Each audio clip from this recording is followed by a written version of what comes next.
Hey everybody, I want to welcome y'all to the Dollar Sign Hit Show TX. I want to talk to you today a little bit. We're going to talk about some real estate. Besides my 25 years as a public safety person, I guess you'd say, I've been a real estate agent in the state of Texas for, I'll say probably 12 and a half years or so.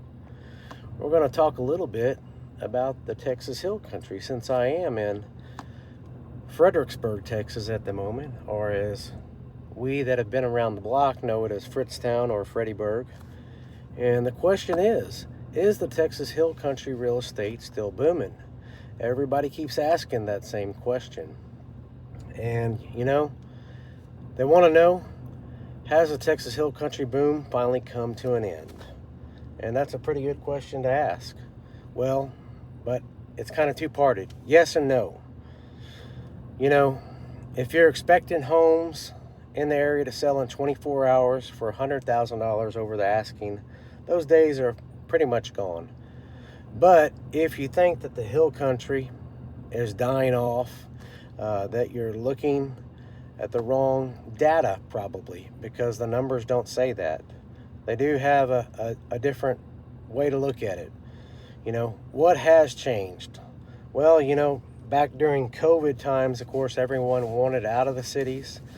There were remote work had really exploded. Interest rates were super low, and Texans watched people pour into places like Fredericksburg, Johnson City, Dripping Springs, Kerrville, somewhat in Llano, and Marble Falls kind of come in and take over. It didn't matter if it was a house, if it was a ranch, if it was 5 acres with no utilities. It seemed like everything was selling, and it was selling quick. That market couldn't last forever, though, as we've found out. Today's reality is many things. It's kind of twofold, The market is very different from those COVID days. Buyers have a lot of options again. Homes are sitting for longer than they used to.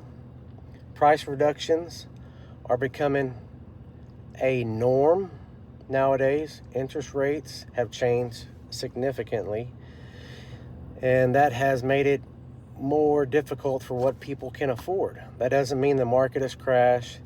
It means that we're finally getting a correction and seeing, honestly, a healthier market in this area. The hidden opportunities of what this means. This is where I think a lot of people are missing the story. Everybody wants top dollar. Everybody wants Fredericksburg. But what about Llano? What about San Saba? What about Mason?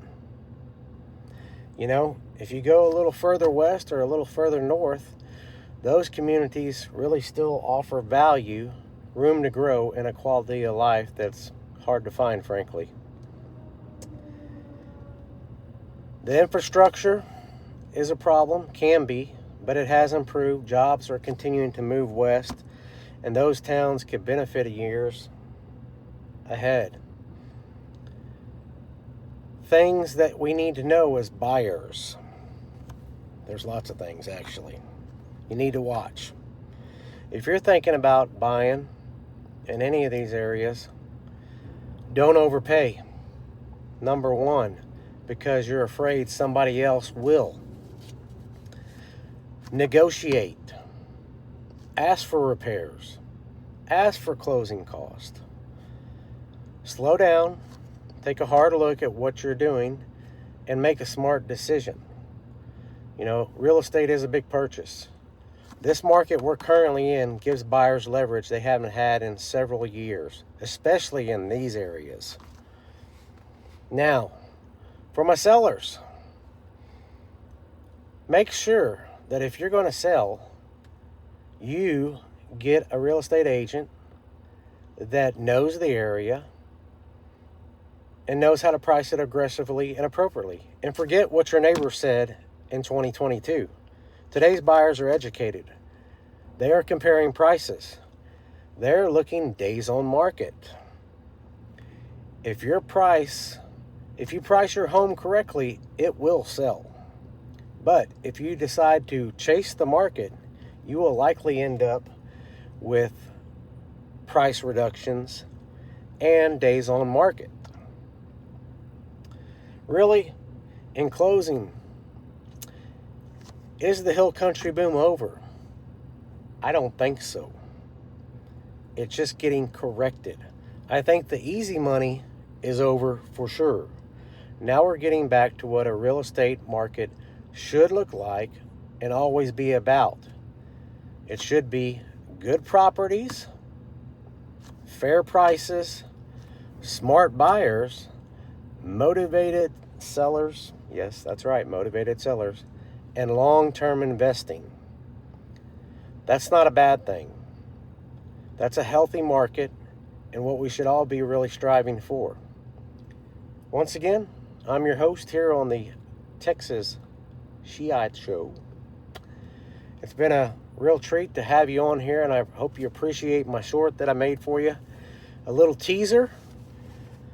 Hopefully next week we're going to sit down with a fellow I know who is a Navy SEAL and now does land management, erosion control, water collection. And we're going to talk about some of the problems that we've seen in recent years with flooding. He has a pretty good grasp on a lot of that issue. And it's going to be a pretty interesting conversation. It's not going to be a lot of war stories or anything. So, there's plenty of people that do that already. We'll talk a little bit about his past life, but we're going to talk about his current life now. It's going to be a pretty good sit down. As always, like, subscribe, share, leave comments. If you don't like what I said, leave comments. Tell me. It's all good. I hope you'll have a great weekend in Texas, because it's going to be a beautiful weekend, but it's going to be a hot one. So make sure you hydrate with your beverage of choice. Adios.